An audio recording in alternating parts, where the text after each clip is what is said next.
लिखने के लिए मैं आपको आज पहले ही दिन सबसे पहली चीज बता देता हूँ, कंपनी ऑडिट के आंसर्स कैसे लिखे जाते हैं। क्योंकि हम क्लास में सिर्फ समझेंगे नहीं, हम क्वेश्चंस भी देखेंगे एग्जाम के और उनके आंसर्स भी देखेंगे। दो पांच आंसर अपन क्लास में लिखेंगे भी, और बाकी आपकी बुक में आपको मिलेंगे, और वो मिलेंगे आप पढ़ के भी आएंगे और बताएंगे कि ये अपने को कहीं इशू तो नहीं। Obviously we'll do a mix and match, अपना ऑब्जेक्टिव ये रहेगा कि अपनी तैयारी पूरी हो जाए, राइट। तो सबसे पहले मैं आपको ये बता रहा हूँ कंपनी ऑडिट के क्वेश्चन के आंसर्स कैसे लिखे जाते हैं, ठीक है। तो आप लिख सकते हैं how to write answers, how to frame answers of questions on company audit 1। दोस्तों ध्यान रखना, ये जो मैं आपको बोल रहा हूँ, बता रहा हूँ आंसर लिखने का तरीका, ये कंपनी ऑडिट 1 के लिए रेलेवेंट हो सकता है, कंपनी ऑडिट 2 में ये फॉर्मेट काम नहीं आएगा। समझ में आया मैंने क्या बोला? हर आंसर एक फॉर्मेट में नहीं बनता है, वो डिपेंड करता है नेचर ऑफ चैप्टर पे। जो थ्योरेटिकल चैप्टर होते हैं ना, उनके आंसर लिखने के तरीके अलग होते हैं। जो थोड़े से कंसेप्चुअल होते हैं, यस नो टाइप के क्वेश्चंस जहां बनते हैं, ऐसा है तो सही है या गलत, उसके फंडे थोड़े से अलग होते हैं। ये वो चैप्टर है जहां पे क्वेश्चन कैसा आता है, ये किया है सही है या गलत, कमेंट करो विथ रीजंस, ये रीजनिंग वाले क्वेश्चंस होते हैं, राइट। ये क्वेश्चन ऐसे हैं कि आप सही करोगे तो पूरे मार्क्स भी मिल सकते हैं और गलत करोगे तो पूरा जीरो भी मिल सकता है। हालांकि ऐसा होता नहीं है, नॉर्मली स्टेप वाइज भी मिल सकता है। हालांकि ऐसा ऑप्शन कोड करोगे तो उसका आपको 4 में से 1 मार्क तो मिलेगा, भले ही आपका आंसर गलत हो। चलिए कैसे लिखना है अपने को आंसर, बहुत सिंपल सा फंडा समझिएगा। This is my suggested format, ऐसा नहीं है कि आप यही फॉलो करेंगे, आपकी इच्छा कोई और फॉर्मेट की और आपकी कोई दूसरी आदत है आप वो कर लें। मेरे एक्सपीरियंस से मैं बता रहा हूँ। I am an empaneled IPCC examiner for audit copies. I obviously have seen so many suggested answers, so many question papers, so many answers in the practice manuals. Based on that, I have come to the conclusion कि इस तरह का answer examiner को ज्यादा hit करता है, पसंद आता है। उस लॉजिक से मैं आपको ये शेयर कर रहा हूँ। पूरे मॉड्यूल में इंस्टीट्यूट के कहीं नहीं लिखा है कि आपको आंसर इस तरह से लिखना होगा, बट ये जरूर है कि आप पीएम के या कंपाइलर यानी फर्स्ट एग्जाम क्वेश्चन के आंसर्स देखोगे, तो मैं ये नहीं बोल रहा सारे, पर मेजॉरिटी क्वेश्चन में आपको आंसर इसी फॉर्मेट में मिलेंगे। तो ये अपन वो फॉर्मेट यूज कर रहे हैं जो अपने को मैक्सिमम मार्क्स ला के दे सकता है, वो अपना ऑब्जेक्टिव है। बहुत सिंपल है, कुछ खास ऐसी बड़ी बात है नहीं इसमें। मेरा सुझाव ये होता है कि आप शुरुआत करें पैरा 1 से, जहां पे आप फैक्ट्स ऑफ द केस लिखें ब्रीफ में।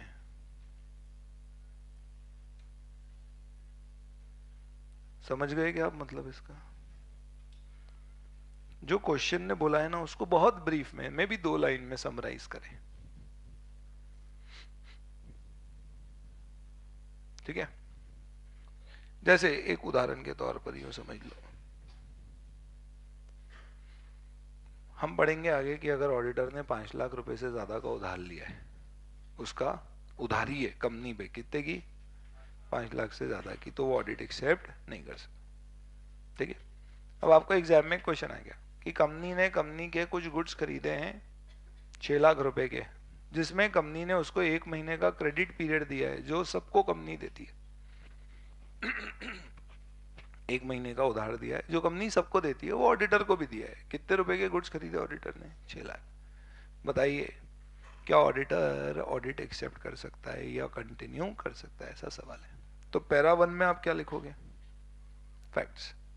In the given question auditor has purchased goods on credit of rupees 6 lakhs with a 1 month credit as per the normal terms of the company। समझ में आया? बस दोबारा अपन ने 2 लाइन में ये सारांश में क्या किया, क्वेश्चन को रिपीट कर दिया, ठीक। फिर पैरा 2 में अपन क्या लिखते हैं? पैरा 2 का पहला पार्ट अपना बनेगा प्रोविजन।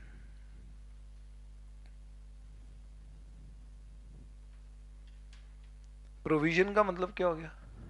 इस क्वेश्चन का आंसर देने के लिए आप एक्ट के किसी एक सेक्शन को रेफर करोगे और उसके कंटेंट को रेफर करोगे। बोलो, ये हो गया प्रोविजन। जब अपन प्रोविजन लिखते हैं ना, तो अपन अपना इंटरप्रिटेशन उसमें मिक्स नहीं करते, ये फंडा याद रखेंगे।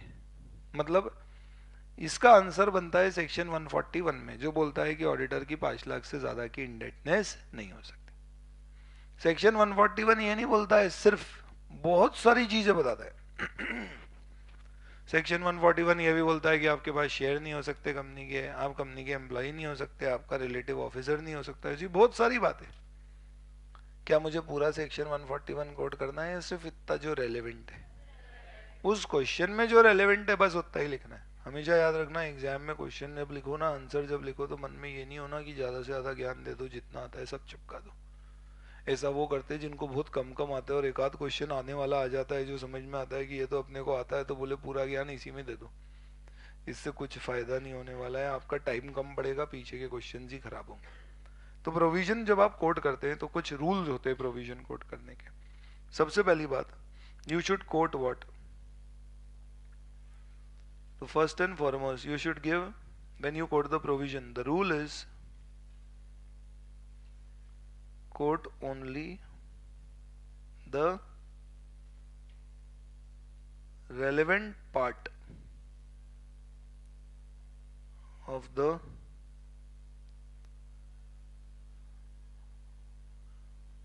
applicable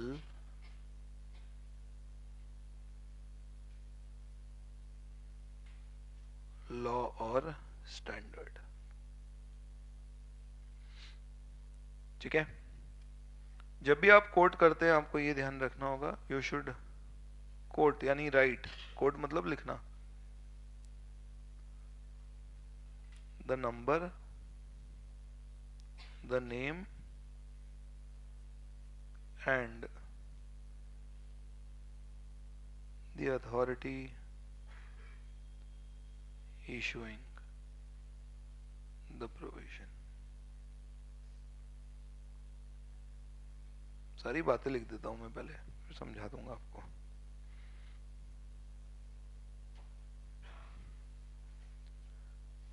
avoid self interpretation.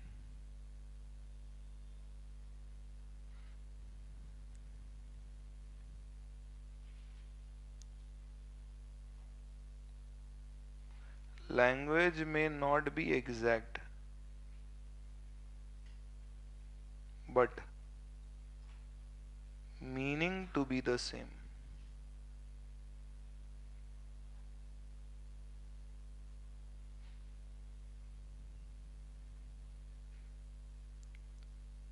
If multiple provisions apply,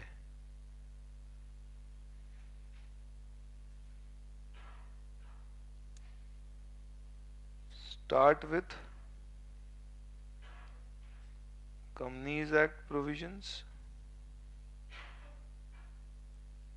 and then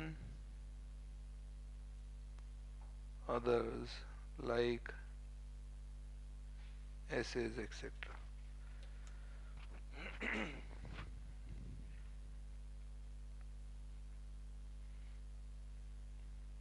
पहली बात, आप सिर्फ रेलेवेंट पार्ट प्रोविजन का कोट करोगे, सब कोट नहीं करना। दूसरी बात, प्रोविजन लिखते समय उसका नंबर और इशुइंग अथॉरिटी लिखते हैं, जैसे एज पर section 143 on qualification and disqualification of auditor of companies act 2013। यानी 3 चीजें, नंबर, नाम और ये कहां से आया। ऐसा रूल होता है दोस्तों, आंसर में पहली बार जब सेक्शन नंबर लिखते हैं ना, तो उसके लॉ का नाम होना चाहिए। बाद में जब जब आप सेक्शन नंबर लिखोगे, वापस से लॉ का नाम देने की जरूरत। First time when you right section 143, 144, 141 जो भी है, आपको लिखना पड़ेगा ऑफ कौन से एक्ट का है। उसके बाद जो सेक्शन लिखोगे माना जाएगा उसी एक्ट का है। फिर कोई और एक्ट का लिखना है तो फिर लिखना पड़ेगा section 44AB of income tax act 1961। अगर आप स्टैंडर्ड का रेफरेंस दोगे तो आप क्या बोलोगे, as per standard on auditing ऐसे 200 overall objectives of independent audit issued by ICI. उसमें इशूइंग अथॉरिटी क्या आ जाएगी, आईसीआई। अब ये इतना इंपॉर्टेंट नहीं है कि अपन ये लाइन लिखे हैं, बट एटलीस्ट स्टैंडर्ड का नंबर और नाम तो आना ही चाहिए। इशूइंग अथॉरिटी एक्ट में कंपनीज एक्ट हो जाएगी, एसएस में आईसीआई हो जाएगी। फिर जब आप प्रोविजन लिखो ना, तो आप उसमें अपना इंटरप्रिटेशन मत लिखना। जैसे मैंने जो आपसे सवाल पूछा ऑडिटर ने रेगुलर कोर्स में उधार में एक माल खरीदा 6 लाख रुपए का, क्या ऑडिटर को गिल्टी माना जाएगा? अब अगर आप सेक्शन पढ़ोगे ना, अभी तो अपन ने पढ़ा नहीं है तो आप आंसर एकदम सही दे नहीं पाओगे। सेक्शन बोलता है if an auditor is indebted for an amount exceeding 5 lakh he will be disqualified. ठीक है, इसका इंटरप्रिटेशन अपन जब समझेंगे तब देखेंगे कि वहां पे ये नहीं लिखा है if an auditor takes loan exceeding 5 lakh, उसमें लिखा है इंडेटेड। और इंडेटेड में ये नहीं लिखा है ओवर ड्यू, क्या लिखा है? इंडेटेड। इसका मतलब उधार। उधार का मतलब रेगुलर कोर्स में हो या इरेगुलर कोर्स में कोई फर्क नहीं पड़ता। यानी इसका इंटरप्रिटेशन ये निकलता है कि अगर आपकी इंडेटनेस 5 लाख से ज्यादा है, फिर भले ही वो ऑर्डिनरी इंडेटनेस हो, फिर भी आप डिस्क्वालिफाइड। ऑब्वियसली जब मैं पढ़ाऊंगा तब समझाऊंगा आपको कि इंडेटनेस का क्या मतलब होता है। यहां पे आप क्या करोगे, इस प्रोविजन में सिर्फ ये लिखोगे auditor will be disqualified for accepting the audit और continuing the audit if he is indebted for an amount exceeding 5 lakh। आप ये नहीं समझाओगे indebtedness includes ordinary indebtedness, क्योंकि वो सेक्शन में नहीं लिखा है, वो अपना इंटरप्रिटेशन। यानी यहाँ पे वो मिक्स नहीं करना, नहीं तो आप कंफ्यूज हो जाओगे प्रोविजन लिखने में, क्योंकि आपको क्या लगेगा, फिर सब खिचड़ी होगी, फिर आपको लगेगा मैं मेरे आंसर में एक ही चीज हर पैराग्राफ में रिपीट ही करते जा रहा हूँ। यहाँ से प्रोविजन कोट करते हैं और फिर इसी पैराग्राफ का सेकेंड पार्ट या फिर थर्ड पैराग्राफ, जैसे आपकी इच्छा हो, उसमें इंटरप्रिटेशन है।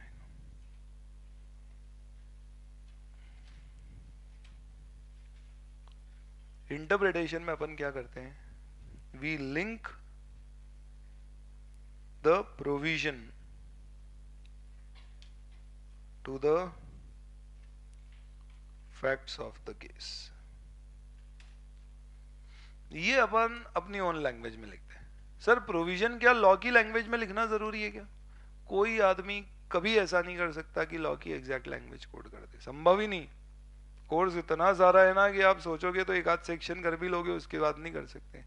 इसलिए मैंने साफ लिखा है it is not important to quote the exact language but the meaning should be the same. और इसका सबसे आसान तरीका क्या होता है, हर सेक्शन के हर प्रोविजन के कीवर्ड्स ध्यान रखो। कीवर्ड सही बैठ गए तो बाकी आपके जो प्रीपोजिशंस द, ऑफ, ये सब चीजें हैं वो सब इधर उधर होती है, सब चलता है। कीवर्ड सही आना चाहिए। इंडेटनेस 5 लाख से ज्यादा, ये इंपॉर्टेंट है। अब आप वहां इंडेटनेस की बजाय लोन लिख दोगे ना तो पूरा मामला बिगड़ जाएगा, पर आप लैंग्वेज अपने हिसाब से ऊपर नीचे कर दोगे कोई दिक्कत नहीं। इंटरप्रिटेशन अपनी लैंग्वेज में देते हैं, उसमें फिर समझाते हैं अपन। क्या समझाते हैं अपन? तो वहां पे अपन ये कहेंगे कि in the given case auditor has taken goods on credit of ₹6 lakh because of which he will be indebted. Indebtedness in the ordinary course will also be treated as indebtedness. Hence, he will be disqualified under the above mentioned subsection section. तो ये जो आखिरी line है ना, hence he will be disqualified, इसका आपको normally क्या करना चाहिए बताएं? एक अलग पैराग्राफ बनाना चाहिए।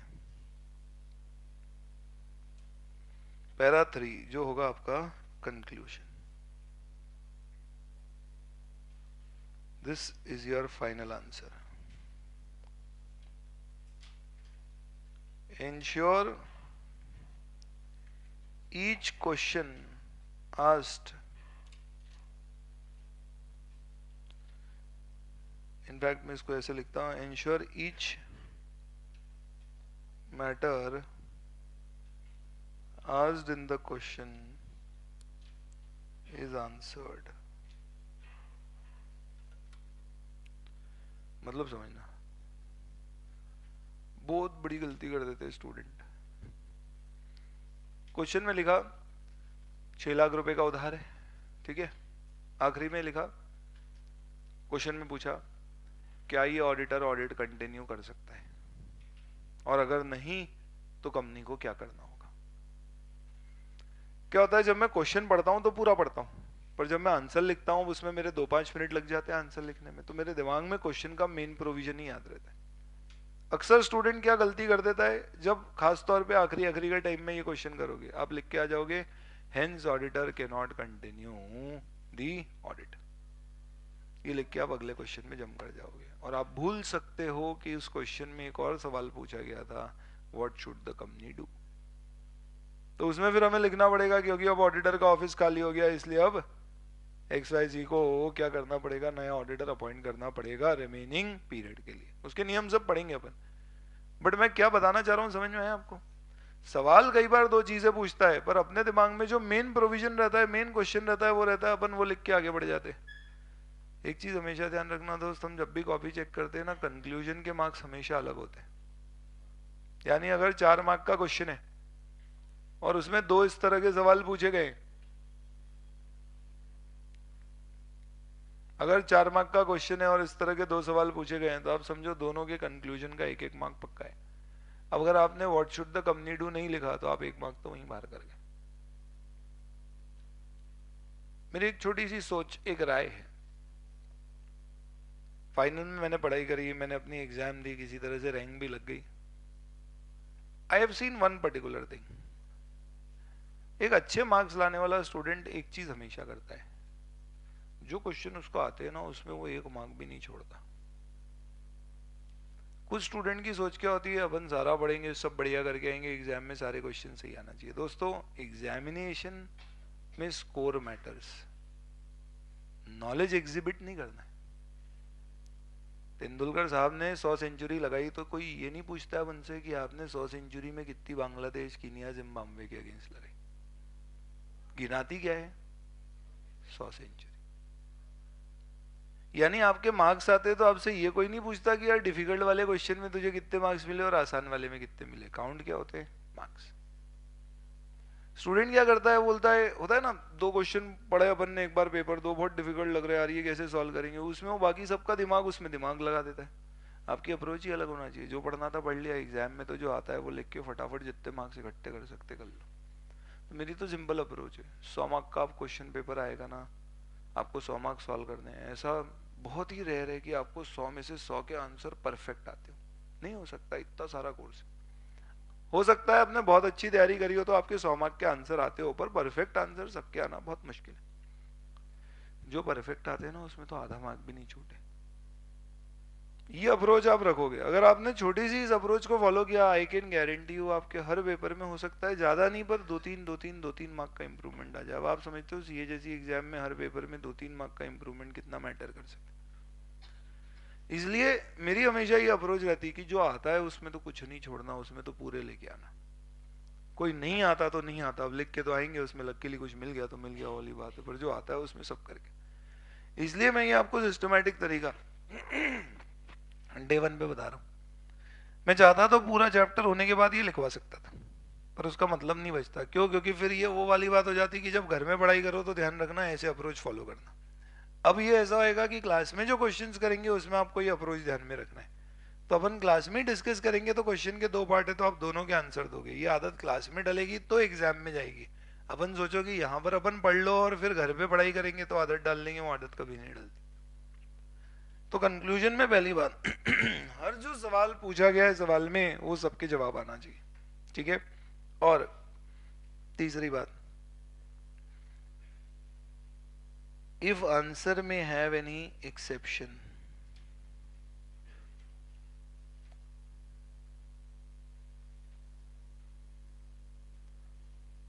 Mention here. दोस्तों, कई बार ऐसा होता है कि जब सवाल आता है ना, आपको पढ़ के लगता है यार इसका आंसर डिपेंड्स टाइप का है, दोनों हो सकता है। नहीं आया समझ में? होता है कई बार ऐसा लगता होगा कि यार दोनों पॉसिबिलिटी है। पता है, जब ऐसा लगे ना तो आपको एक स्टैंड लेना चाहिए। एक स्टैंड मतलब आपको हमेशा ये लगेगा कि इसके चांसेस उससे ज्यादा है। जैसे फॉर एग्जाम्पल, कंपनीज एक्ट में एक सवाल है कि, कंपनीज एक्ट के अंतर्गत एक सवाल है कि, इनफैक्ट एक प्रोविजन है जो कहता है आपके रिलेटिव्स के पास अगर 1 लाख रुपए से ज्यादा के शेयर्स है जिस कंपनी का आप ऑडिट कर रहे हो, तो आप ऑडिट कंटिन्यू नहीं कर सकते। लेकिन अगर रिलेटिव 60 दिन में वो शेयर बेच दे तो आप ऑडिट कंटिन्यू कर सकते हो। आपको सवाल आ गया कि रिलेटिव के पास 1.5 लाख के शेयर है, बताओ क्या करोगे? अब क्या होता है, मन में तो दोनों चीजें आएंगी कि भैया नहीं कर सकते, पर 60 दिन में बेच देगा तो कर सकता है। अब आप पूरा आंसर दोनों चीजें सोच के लिखोगे ना, तो आपकी लैंग्वेज बड़ी कंफ्यूजिंग सी हो जाती है। इसलिए ऐसे क्वेश्चन में बेस्ट तरीका क्या है, पूरा आंसर ये लिखो कि आप ऑडिट नहीं कर सकते, और आखिरी में एक लाइन लिख दो, हावेवर अगर 60 दिन में ये सेल कर दिया तो उस केस में हम कंटिन्यू कर सकते। यानी पूरे क्वेश्चन में जो मेन आंसर है उससे आप पूरा क्वेश्चन बनाओ। अगर कोई आपको लगता है एक्सेप्शन क्रिएट हो सकता है डिपेंड्स टाइप का, तो उसको आखिरी में क्या करो, कंक्लूजन में लिख दो कि अगर ऐसा होता तो हम इस तरह से कार्य कर देते। समझ में आया? This is one suggested format of writing the answer. I don't know आपको कुछ फायदा मिला या नहीं ये सुन के, बट इस तरह से अपन आंसर्स लिख सकते हैं ताकि अपने आंसर्स में एक स्टैंडर्डाइजेशन आए। सर एक बात और बताओ। हाँ बोलो ना। सर कई बार अपने कोई श्योरिटी नहीं होती आंसर क्या है। अगर ऐसा है ना तो फिर कंक्लूजन पैराग्राफ को इंटरप्रिटेशन में मिक्स कर देना।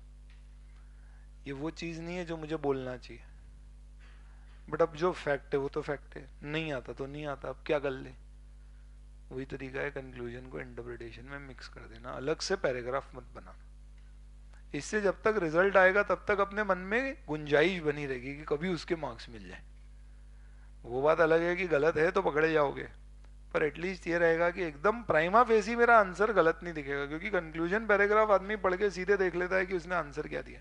हम भी होता है कई बार चेक करते हैं ना, कोई बहुत लंबे लंबे आंसर लिखता है तो हम आखिरी पैराग्राफ पढ़ लेते पहले, सिर्फ आइडिया लेने के लिए कि ये बोलना क्या चाह रहा है। क्योंकि कईयों की तो अंग्रेजी भाषा ऐसी भयंकर होती है ना कि वो ऐसी लैंग्वेज शुरू करते हैं कि ऐसा गोल घुमाते हैं कि अपने को इंटरप्रेट करने में भी दिक्कत आती है क्या बताना चाह रहे हैं। तो फिर हमको बार बार पढ़ के समझना पड़ता है इसका क्रक्स क्या है, तो वो कंक्लूजन पैराग्राफ से मिलता है। इसलिए आप उसमें कंक्लूजन अवॉइड करके उसको इंटरप्रिटेशन में ही मिक्स करके क्वेश्चन वहीं छोड़ दो, तो एटलीस्ट अपने जो प्रोविजंस के मार्क्स हैं वो तो अपने को क्या होंगे, मिल पाएंगे। कुछ आया समझ में? ये हालांकि ऑब्वियसली आइडियल सिचुएशन नहीं है, मजबूरी में फंस गए तो मैंने बताया इस तरह से कंपनी ऑडिट के सारे आंसर्स होंगे। सेम प्रोविजन आप यूज करोगे एसेस के आंसर्स में भी, अगर वो रीजनिंग वाले आंसर है सही गलत वाले, वहां पर भी यही फॉर्मेट यूज होगा। ठीक है, चलिए तो ये हमारा पूरा डिस्कशन हो जाता है दोस्त काय का। How to write answers of company audit 1।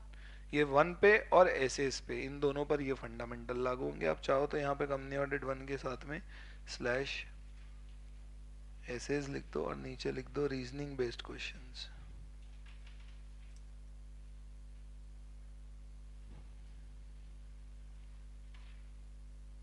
सही गलत वाले क्वेश्चन।